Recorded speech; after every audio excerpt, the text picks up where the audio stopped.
this 15 seconds for us is reality. For you, maybe it's a picture. During the last 8 years, we are living in this situation a day after day, an hour after hour. So you can imagine yourself what it means to open in the morning a school in a situation like this.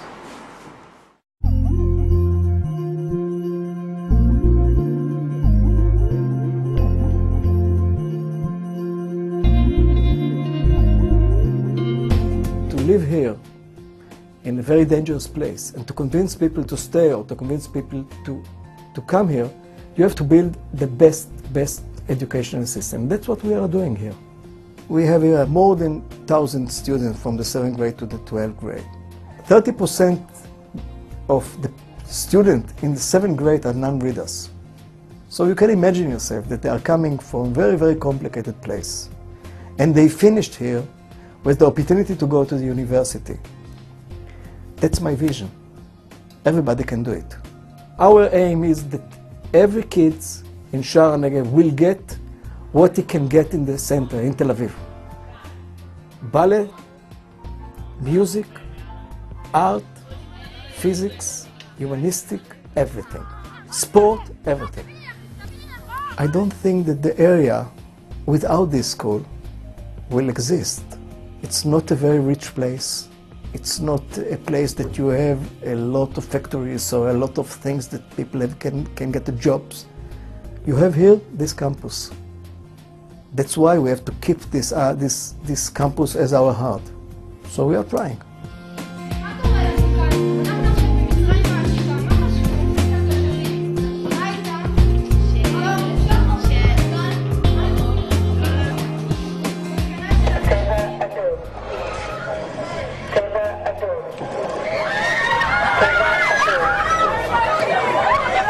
And now we have to run into shelters like this.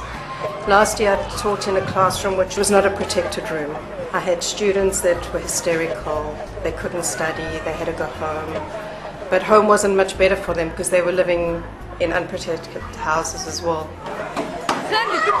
The routine was really was tough, and one of the rockets hit a class here.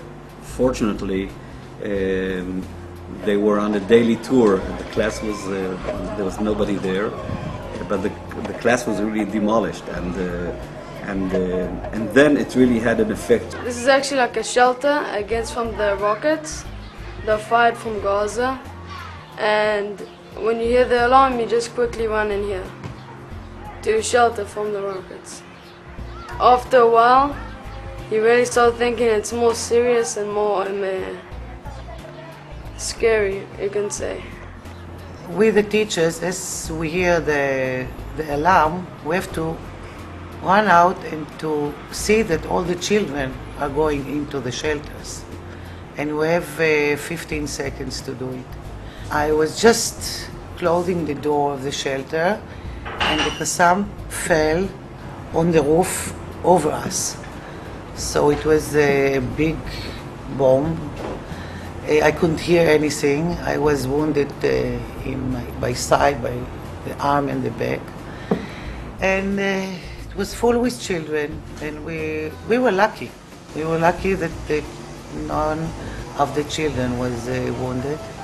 The boom was right now.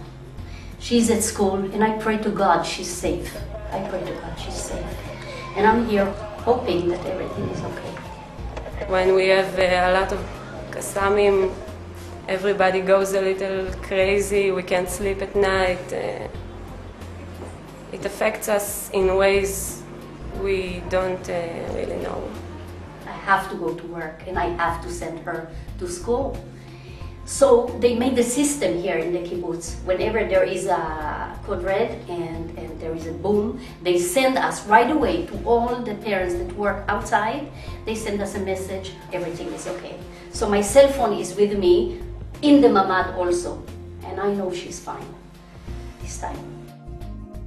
Last year was constant bombs. They call it Qassamim. It's a very primitive, a piece of pipe with whatever, I don't know what they put there, and they send it and it goes boom. And it can fall anywhere. And it didn't happen every day. It happened every hour. We had a weekend, Friday, Saturday, that we have 54 of those. 54! And we have to run again and again and again, 54 times every day, and the anxiety is building. And this Annabelle, this is my little girl, my heart and soul. I was so worried for her. I don't sleep very well at night, but I became a much stronger person. I have more values and more, I don't know. I grew up very fast. This is my home, my God. This is my home, this is my place. I don't have where to go. I have to be guest somewhere. But this is my home and I don't want to leave. I want to reach my hand and make peace if I can. Please. But until then, we have to be safe. We are sitting here in a place that are no protected. If you will hear now the alarm, we will never be able to reach to a protected place in 15 seconds. So the government realized that they can't protect this place. That's why they are helping us to build the new protected school. We need to be the best in Israel. So our vision is to build a big campus that will have inside everything, all the facilities, much more than the standard. This way it will be more comfortable for the kids, for the teachers, and for us parents it will be, nicer to know that the kids are protected and we can go on doing our things and not think what happens with them now, where do they have place, or is it safe enough? It's very important because not for our physical safety, but for our mental health. British ORT, over the time I've been associated with it, have always been involved in meeting Jewish needs wherever they've been at their most urgent. Programs in Israel, programs in the former Soviet Union, programs in South America, where suddenly communities have had to rebuild their educational infrastructure. ORT have been there at the forefront. We try to give people a leg up in life and not just a handout. We are there to give people the training and the education they need in order to go out into the world and get better jobs and to provide for their families. This project is a vital project.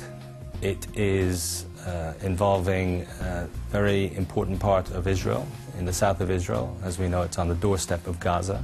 The school has been subject to rocket attacks. And what we are trying to do is to secure the school so that the kids can have a safe environment in which to learn, and at the same time secure the future of a vital region of Israel. The total cost of the project to rebuild the Science and Technology Center at Sha'ar Negev is some £3 million. We at ORT have taken on the responsibility of £2 million that we need to raise for the project. The problem with education is everyone recognizes how important it is, everyone recognizes that it is necessary. Not everyone realizes how expensive it is. So the people who support the ORT programs around the world are really making a real difference. By supporting this project in particular, you'll be helping to secure the future of the children and the families of Sha'ar HaNegev. That's why we are asking the help of ORT. That's why we are looking after help from the outside, because to stay here, we have to promise the people the best. So it's not a question of if we can do or not. It's a question of existence.